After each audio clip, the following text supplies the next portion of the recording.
Financial Reporting Bill, introduction. That bill is set down for first reading. The House now comes to questions for oral answer, and the first question stands in the name of the Leader of the Opposition, David Thank you, Shearer. Mr Speaker. The Prime Minister, does he stand by his statement, quote, "I am not going to go and relitigate every comment I've made prior to this point, because I don't think that would actually be helpful"? The Right Honourable Prime Minister. Mr Speaker, yes. The Leader of the Opposition. What details of the report of the police investigation into John Banks led him to comment, quote, "I think he did exactly what he'd always said, which was comply with the law"? The Right Honourable Prime Minister. That's my reading of the police report. The Leader of the Opposition. What did he say? What did he say John Banks did, quote, complied with the law, when the police investigation found Mr Banks received a sealed envelope containing $15,000 cheque for his campaign at a meeting with Sky City's chief executive, which was subsequently recorded as anonymous?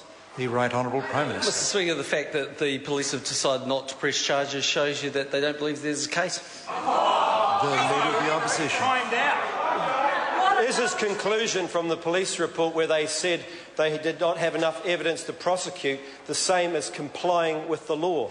The Right Honourable Prime Minister. Mr Speaker, well, if there was a case to be answered, a prosecution would be taken. Now, I know the Labour Party would know about that because they've faced lots of potential prosecutions. The Leader of the Opposition. Is he satisfied that John Banks was upfront and honest at all times with the media and the public in what he knew about the donations he received? The Right Honourable Prime Minister. I don't have responsibility for that. Point of order, is it the Honourable Trevor Mallard? Mr Speaker, the Prime Minister clearly has responsibility for his minister and that minister's interactions with the media in this building.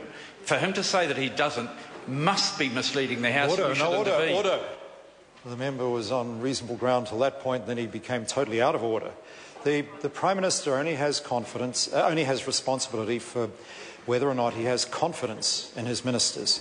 And the question didn't ask him whether he had confidence in the minister. The Prime Minister doesn't have responsibility for the matters that the question asked about.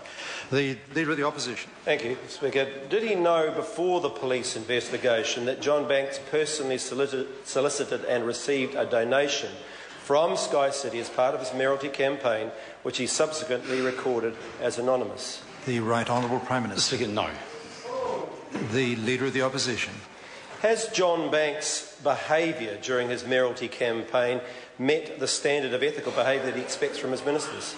The Right Honourable Prime Minister. As the member should know, the Cabinet Manual makes it quite clear when it comes to ethics, it's at the time the person holds their warrant. Question.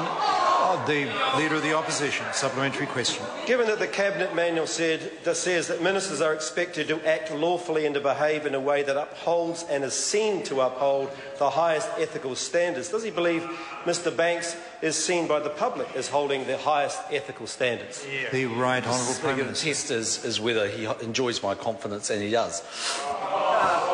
Question number 2, Todd McLeay. Thank you, Mr Speaker. To the Minister of Finance.